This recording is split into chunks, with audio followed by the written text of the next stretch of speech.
the one essential step in generating referrals. This is for you. You want referrals. You need referrals. If you're not getting enough, or if you are getting some, are you doing this? Welcome to the Marketing for Owners podcast with me, John Butt. It's here every day. You probably know that because I assume you're subscribed. If you're not, please subscribe. And can I ask you a question? Have you ever rated a podcast? We, not just me, plenty of people do this, we do this for free. We'd love to get feedback. Ratings help the show survive. It helps iTunes think, oh, that's a good one. Other people may want to hear that. If you like it, chances are someone else needs to hear. If it's helping you, chances are it may help someone else. But anyway, enough about that. You can do that after.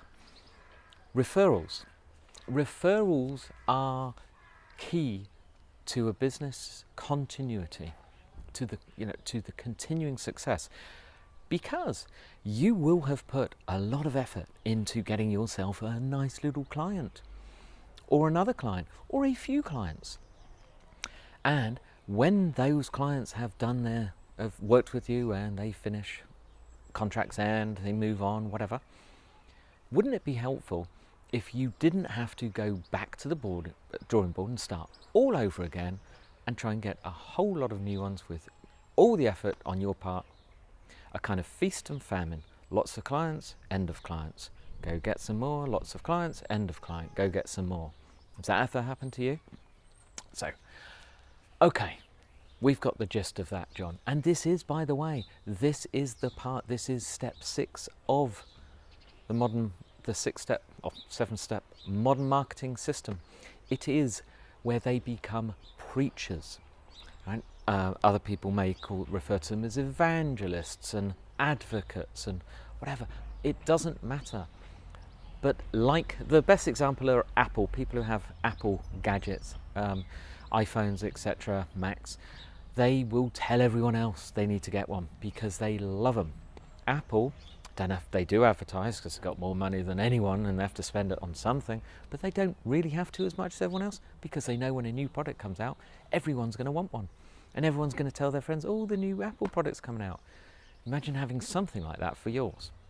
It's not going to be quite Apple style, but the same sort of theory where the people who buy from you are the ones who refer you and get you new clients. Okay. So, okay, John, get to the point. What is this one trait? Listen carefully. It's as simple as this. Make yourself referable. Yes, if you're listening for a long, long time, you will have heard me say this before because it is so key. It is so important that I have to repeat it. If you've done this for yourself, then it's time to review. Are you as good, are you referable as you could be? Don't get complacent. Don't assume once you did it, it's all done. If you haven't got around to this, it's time to get started because otherwise it's not going to happen. I've been in conferences before where the speaker on stage has said, how many people get word of mouth referrals? Almost everybody puts up their hand. But then if they say, what percentage or any figures, anyone know the percentage?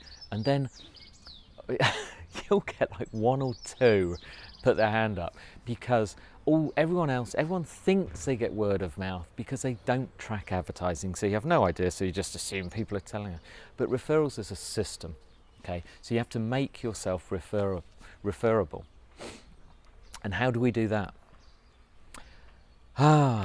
This is so simple. There are 4 steps. There's actually, this is coming on from Dan Sullivan of Strategic Coach. He has a 3-step system. I slipped another one in because I think it counts and you need to do it. But it is as simple as this. Turn up on time. That's number 1. Number 2, do what you say you were going to do. Number 3, finish what you started. Number 4, say please and thank you. How about that? How simple is that? Let me put it into context. I'm going to give plumbers a rest for a minute. I run a fire safety business, so we service fire extinguishers, amongst other things. And I owned a large fire safety business in the past where we maintained fire extinguishers, fire systems, fire alarm systems. And so I have employed service engineers, service technicians. And what we do is generally, or in the old days anyway, at the beginning of the month, so at the beginning of April, we will allocate all of April's work, and we will give them all of April's work. The engineer knows where he's going to be. He can decide when he's going to service them during that month, in what order, how many a day, and how he's going to organise it. Now, some will have the experience of visiting those customers before, and they will know perhaps one is a shop and they could just turn up. Others, they'll know they need to phone in advance and so on. But some of those that get phoned in advance and say, I'm going to be there on a Monday afternoon, other stuff comes up. The 2 jobs before, they run over and they don't make it Monday afternoon. They think, I'll call and rearrange it. Quite often, they did not tell the customer that they weren't coming. They didn't just pick up the phone and say, sorry, I don't think I'm going to make it. Or, sorry, I'm stuck on a job. If you had to do something, if you were waiting in, you've probably got an hour and a half extra. So if you've got to go out and do that, then come back and I'll be there. If you're not back in time, I'll wait.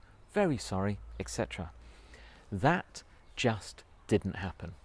And it took a long, long time for me to convince people to do it. And generally, they didn't. One of the reasons I sold my business is because we didn't have the culture in our company where they wanted to do it. They had no reason.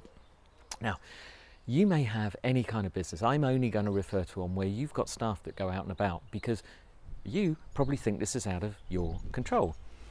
You've probably got somebody who's difficult, who you've tried to do that. You've tried to get them to phone up customers or to be helpful for customers or do this, and they just don't. They say they will, they just don't. Because what difference does it make? They're getting paid anyway. But this affects you. They're going to get paid whether they do it or not. So it's an effort for them. So why should they? Because there's no reason. Now, this goes back to your why and to the start of this, and I've said it before, where we get the buy-in from the staff as to why they are working for you. There's a whole new thing. That's a whole different subject. But you're probably thinking, well, yeah, I've had a word with them, but what am I going to do? I can't fire them. They're my best employee. Well, here's the thing. In my experience, and remember, I've been doing this and various things for 30 odd years. In my experience, when you obviously let someone go, unfortunate as it may be, and one trick there, by the way, don't employ friends, because when you have to let them go, not nice.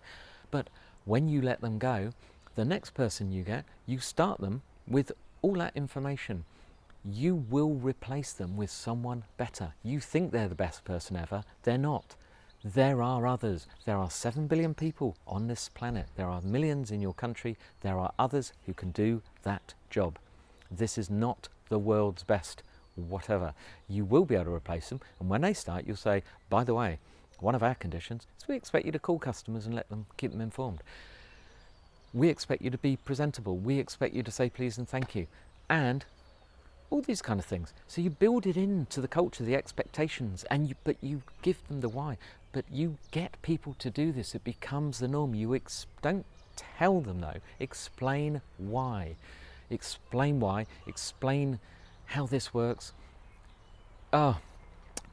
Call customers afterwards, ask them how they thought, did they do this, did they do that, did they say please and thank you? If they didn't, go back and explain that needs to be improved.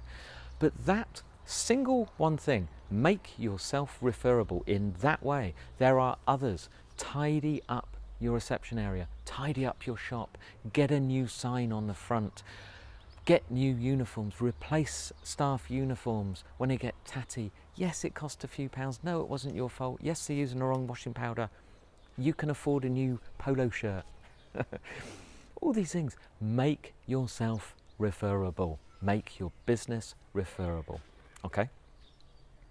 It is Thursday, it's time for a Drive Time podcast, and today we have Learning with Leslie. Now this is all about general stuff, blogging, online business, entrepreneurship.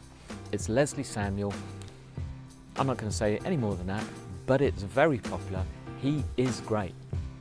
He really is. Just look it up, Google it. Just Google it. Honestly, Learning with Leslie podcast. Just Google that or go onto iTunes, Learning with Leslie. You will find it. It is wonderful. And tomorrow, Friday, is our ones to watch. And we have a lovely bloke. I really got on with this guy, Phil Croshaw. He's great. And he has some great advice that will work for you. Well worth a listen.